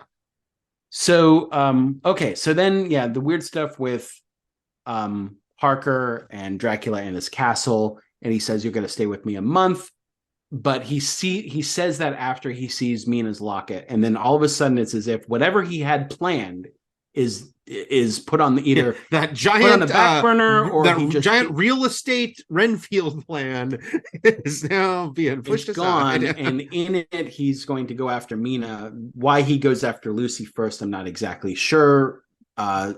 Why he gives his brides babies and kids though, or maybe that's just what they crave. I'm not sure.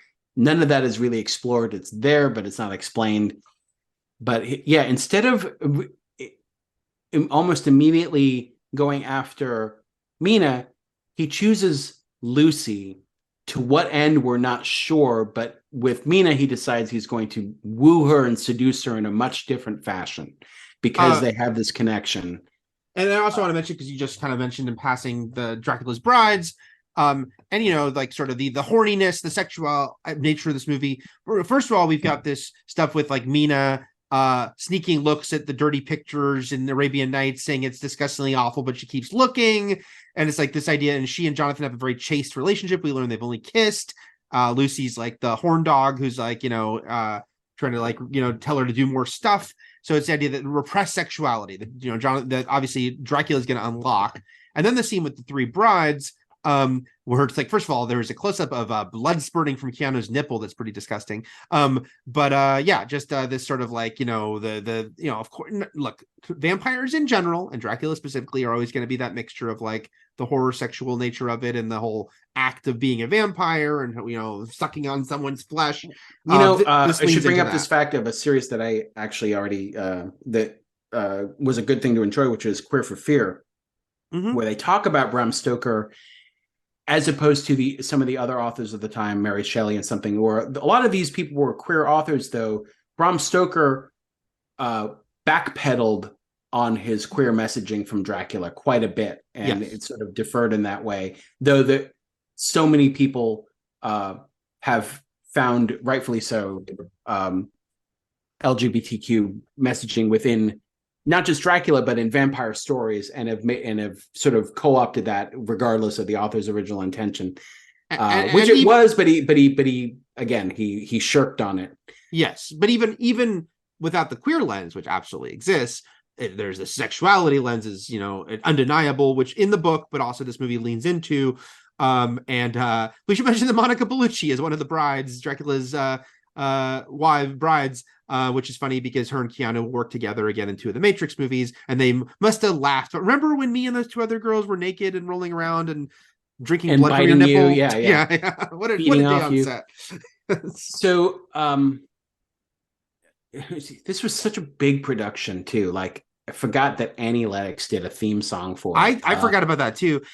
Oh, by the way, going back to the, like, what is Jonathan seeing and not seeing? There are times where absolutely it does seem like he's not reacting to what is insane. Like, it looks like he sees Dracula like Spider-Man walk along the building based on how it's shot. Right. Yeah, right. But he's not like, holy fucking shit, this guy is sticking to walls. Like, what's happening, you know? He's just like, strange things are afoot at the Transylvania K. At the Castle D.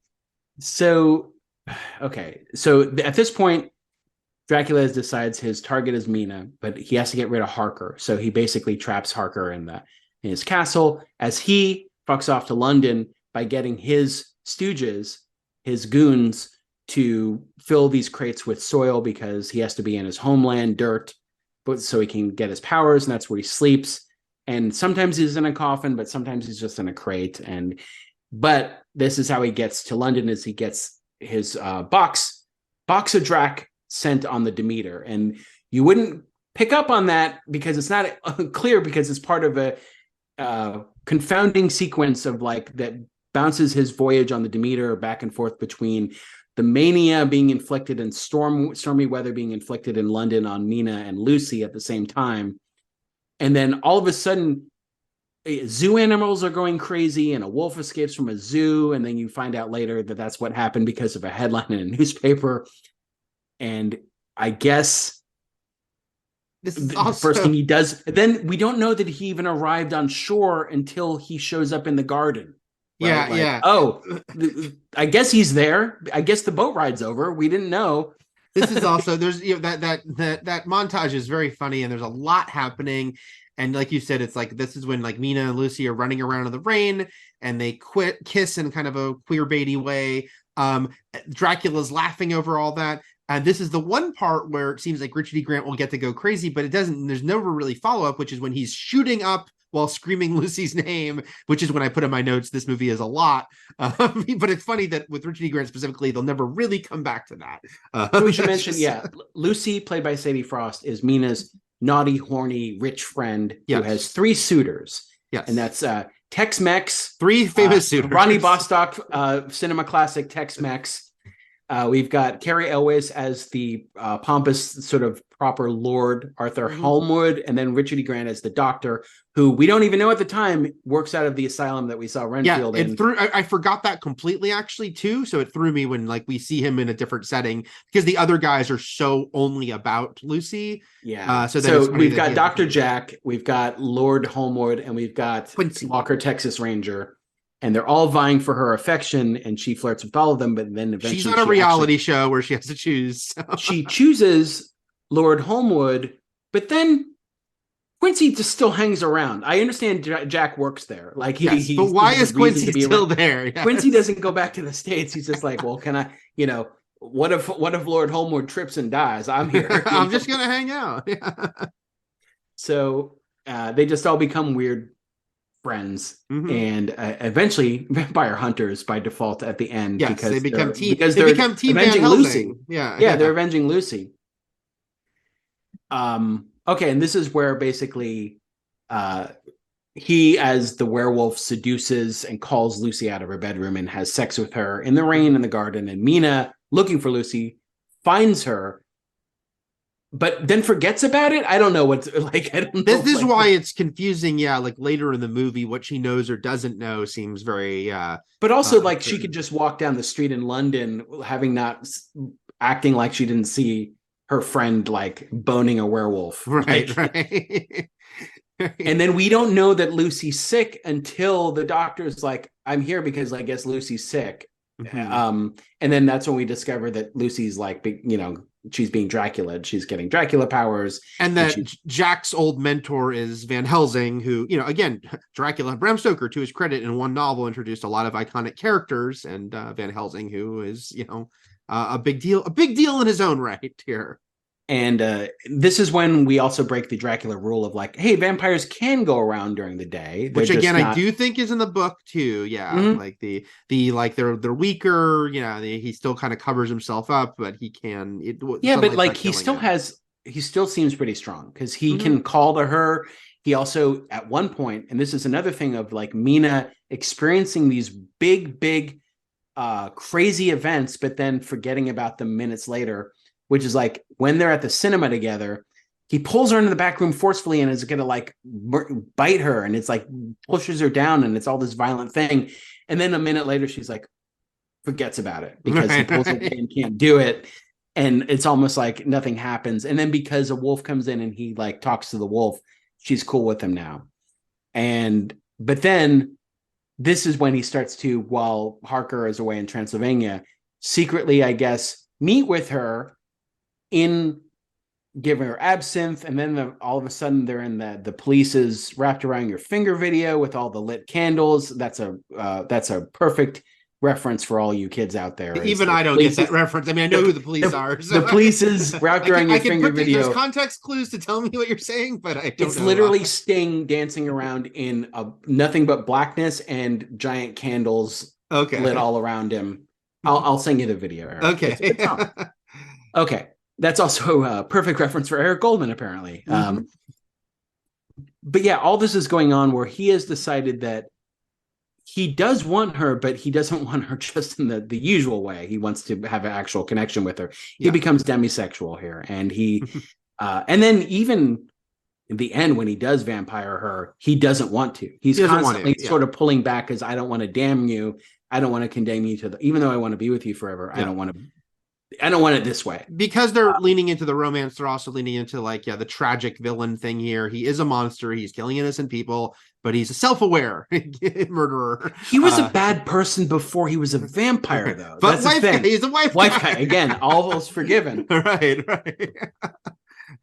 Okay, so then Dr. Jack contacts Van Helsing, who basically a doctor of he knows more about obscure diseases. I don't know I think he's a blood doctor. And then he comes to visit her, and they do like an old-timey blood transfusion. He's introduced talking about venereal diseases to underline the sort of sexual aspect that this movie's working with. Yeah. And then I'm trying to rush to the point where neck holes become wolf eyes, Eric. So let me. Although here's the funny thing about a movie that is one of the craziest transitions in this movie. Neck holes become eye holes. In a movie that is so stylized and so not quite explaining things, it is funny that with Van Helsing, they actually do get a little more scientific. And he's like, we have to act fast or her red blood cells will explode. Like there's like an aspect. There are other vampire movies that have done this. Like Blade does it, where they talk scientifically about what's happening to you. Right. It threw me in this movie. Like it was funny that in this movie that they did that just because this movie is operating. Well, it's like they try to research it scientifically at first, and then Dr. Jack's at a loss. He's like, "Tell me what's happening." He's like, "Well, science. What does science tell you?" And he's like, "Science tells me nothing." He's like, "Well, then it's a monster." Like, sure. He's like, if science tells you nothing, Jack, then obvious. Do you remember nothing of our lessons? If there's no science, it's a crazy monster. That was day one. Day one is like if you go into a dead end with your research, just think of folklore, centuries old monster. Yeah, that's your solution. And but yeah, again, he. I'm trying to think. Again, this movie's so jumbled. I'm trying to think. At a certain point, I'm also wondering how far Vlad gets with Mina, like, do they actually have a sexual relationship? There's a point when at the end where he's like, I missed your touch. And there's all these, how many times has she gone off to see him in secret, and what's actually going on there? And to the point where once Harker escapes and finds his way to the convent and writes her a letter, she's like, she says, either, I can't remember if it's out loud or just diary wise, he must know nothing about you, my sweet prince. Like, what? And then she no-shows him. Like, she stops it. She like puts a halt to it, immediately goes to Harker. He goes and gets married in Romania. Yeah. And then we get the crying bat face of Dracula when I just want to mention when Jonathan escapes. Again, this movie's got many cool shots, but I really like when he falls off the cliffside. There's a cool shot that's like the camera's already underneath the water, and you see him like, floating down as he falls and hits the water. I like that shot. Just want to mention. Yeah, no, it's cool. The physics of the castle are pretty cool, especially once Keanu does realize something crazy is happening there. But yeah, she's like instantly goes to marry him quick in Romania on was Age of Innocence after this movie? Yes. Scorsese's it was the next year. Yeah. So it's funny because both this movie and that movie involve somebody who's engaged to someone that they're maybe not be crazy about, finding like some passion and love in a different person. And then because they fear that passion and that impulsiveness, move up their wedding even faster so that they can so it's no longer an option for them. Like, I don't remember a lot of the plot details of Age of Innocence, but that is happens. Funny. But in that movie, Winona's the Jonathan Harker, right? Exactly, and Daniel Day-Lewis is the Mina, right? Yeah, exactly. Yeah. So, and Michelle Pfeiffer's the Dracula, which is always the way it's supposed to be. Sure. Okay, so, and that's another. Again, if we're talking left turn for Scorsese with that movie. Absolutely, too. Yeah. Okay, so then all this time, Lucy's worse for wear. I'm trying to think. Okay, this is the point when, I'm trying to line this up. Mina goes off to Romania to marry Harker. His hair is turned white. He's still sickly, though we only know he's sickly and doing poorly because of the voiceovers. Yeah, it's never shown on screen. Yeah. Right. Even when he gets back to London, he's like, oh, he's still sick. I'm like, okay. And so. Dracula throws a big old tantrum. He starts crying. He conjures up a storm. And this is when Van Helsing reads the vampire diaries, the journals, and it's like, oh, she's a vampire. And he's like, I've solved it. Now feed me, and makes Jack take him away. And this is the point when Dracula, in a fit of whininess, becomes a wolf beast and kills Lucy for good so that she can be reborn as a vampire, as a wolf, bites her neck, kills her, and then actually doesn't kill Quincy and Lord Holmwood, but like takes him down. And then again, still feels like this whole movie that there are scenes missing and things are being jumped over. But let's see, and then basically at this point, Van Helsing, this is the devil's concubine line, and after she's dead, they go to her crypt just to check. He's like, I have a theory. She may not be here, or she may be alive. And they stake her heart and they cut off her head. Well, you're skipping, but you're skipping. I am skipping. I just want to mention that, a line that got a huge response, and it's very funny. But again, the tonal whiplash, which is it's out of a different tonal movie, but the whole when Van Helsing says to Jack, I need your tools for surgery. And he goes, you want to do an autopsy? And his, no, not exactly. I just want to cut off her head and take out her heart. And it's, Anthony Hopkins, very funny, very deadpan. And I remember it got a huge laugh. But it was just, another one of those things of okay, if this is not what this movie is, but this. Yeah, it's like his character is there to address the insanity in a very calm, matter-of-fact way, because not just the insanity of the story itself, saying, but the visuals, but the visuals itself. And that's why it's interesting at the end when she's trying to seduce him and he actually for a second becomes part of the insanity, because he's usually so not part of it and on the outside. But yeah, they were right. very famous visual of like showing the cross to Lucy because of her get up and she's in her white burial outfit. Yes. It also gets very Exorcist with Van Helsing in this scene. You know, he's but also he pukes blood. They do have exorcisms in this movie. So like when they're having an exorcism at the Abbey right after this, where they go and they destroy all of his shit and they burn it, and he's chanting Latin stuff and they're basically excising him.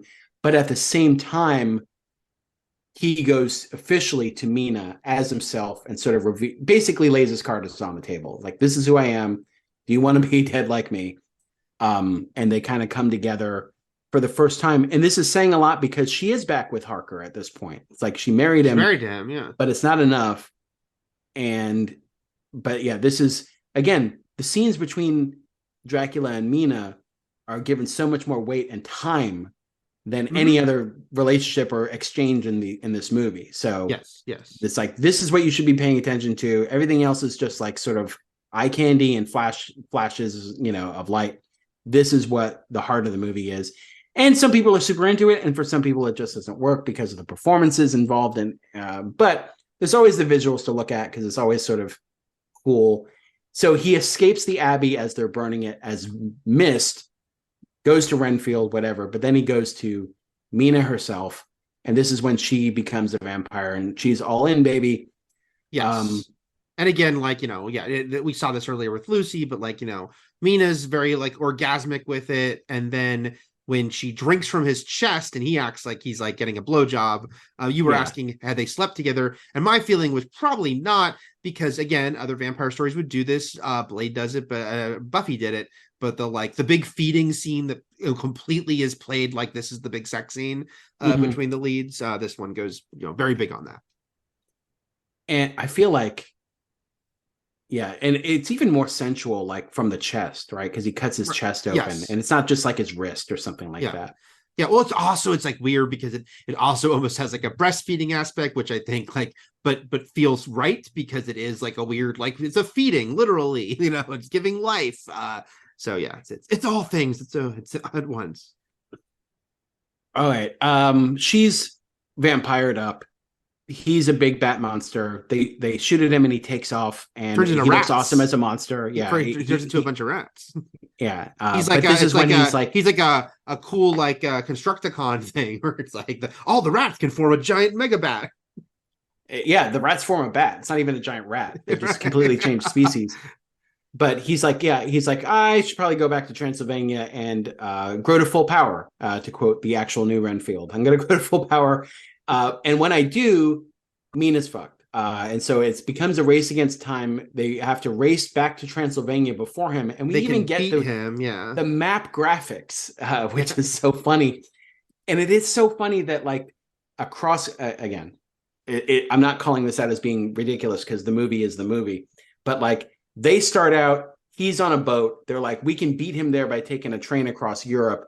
And it still comes down to meeting the sunset. Still arrive at his castle at more or less the same time. Right. No one is early. No one's late. Like there's no time to prep. There's no time. It's still a chase. You know, the big action climax of the movie is chasing Dracula's carriage, where he's very much inactive. It's not a proactive thing because he's got his soldiers defending him, but they're just trying to get to him before the sun sets. Before that is more of a focus on Mina being, you know, fully succumbing to her sickness and the way that Lucy was. And Van Helsing questioning her a lot. Yeah. He kills the brides while they're sleeping and throws their heads into the gorge. After those brides kill that poor horse for no reason. And again, done in shadow, you know, very still stylized like the rest of the movie. And Mina is in a hurry to get to Dracula too, but to protect him. Mm-hmm. So it's like she's also in on the chase, but for different reasons. Also, it's funny in the scene with the brides that Van Helsing, for all his knowledge of vampires, men be men, because he immediately falls for like Mina being seductive and kisses her. Like he's that's what I mean. Like even though he should absolutely know better and not. That's where it felt like he was actually a part of the movie for the first time, right? As opposed to being an outsider just commenting on everything. Mm-hmm. And it comes down. Quincy does not survive the battle. But like, well, he gets to do his big. He gets the killing blow though. Yeah. It plays out like it does in the book, which is that Jonathan slices his neck, Quincy stabs him, and he dies. Well, they added for the movie dying with Mina. Like she goes into the castle with him, and they have a scene because the movie is about them. And then it's like he turns human again, and he gets to be reunited with Elisabetta or Abita in the beyond.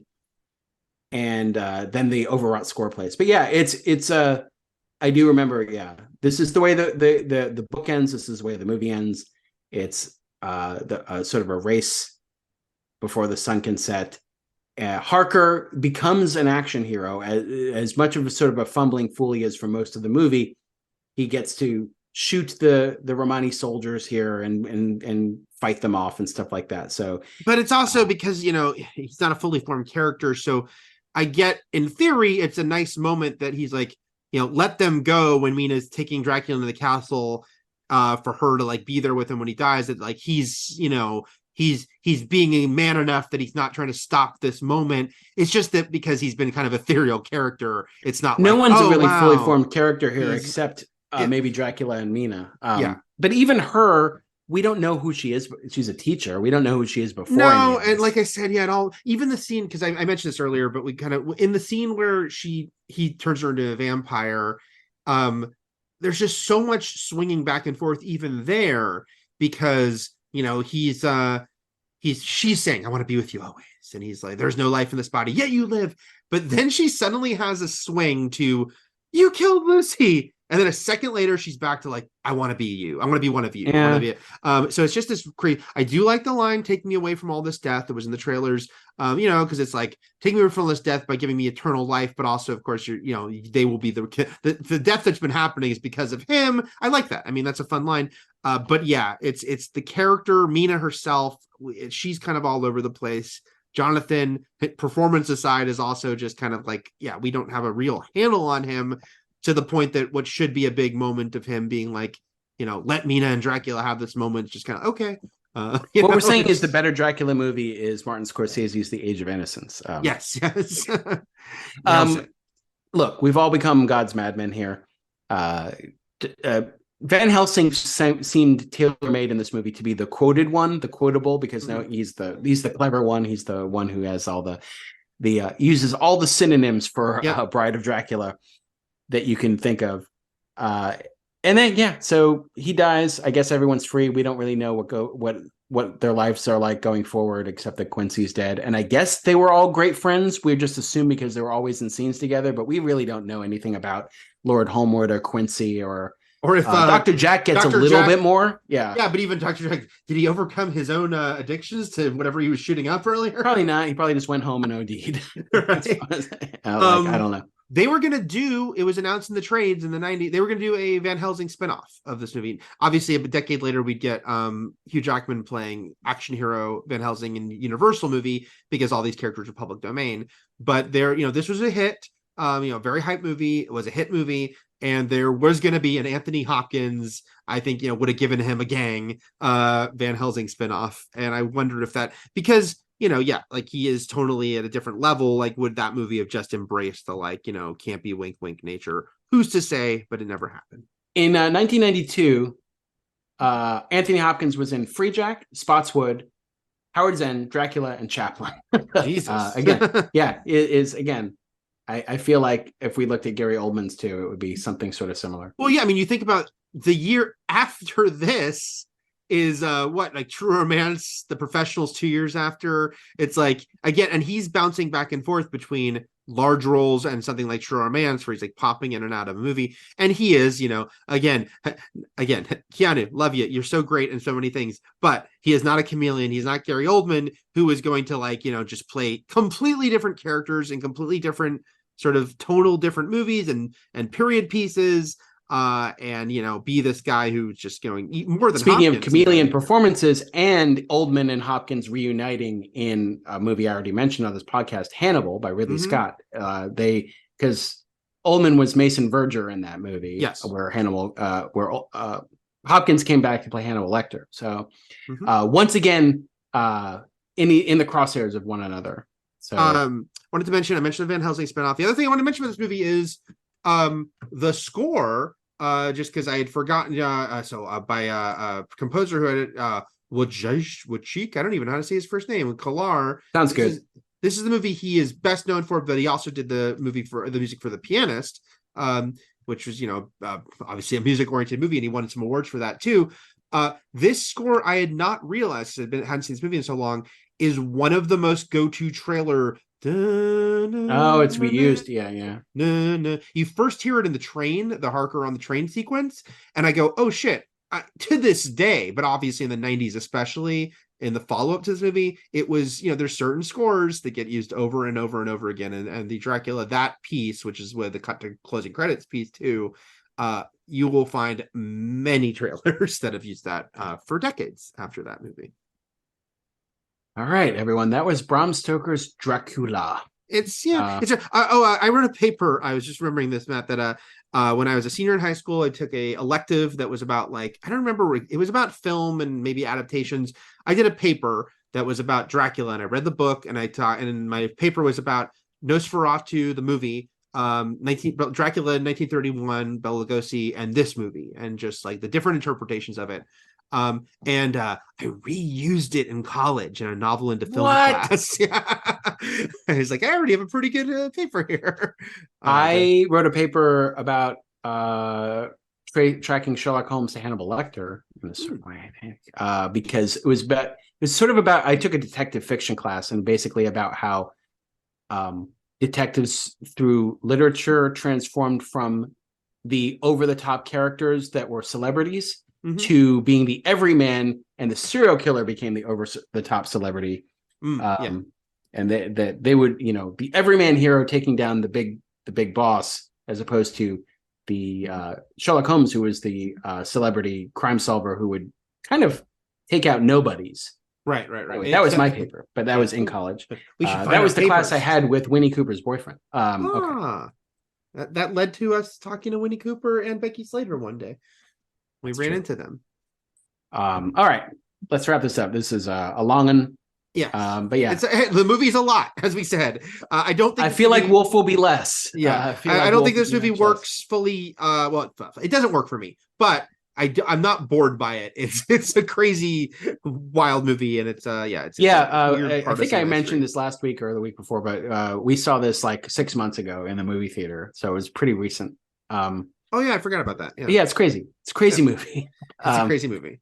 All right, until next time, everything is possible, but nothing is real. And Shakma. Shakma. Shakma!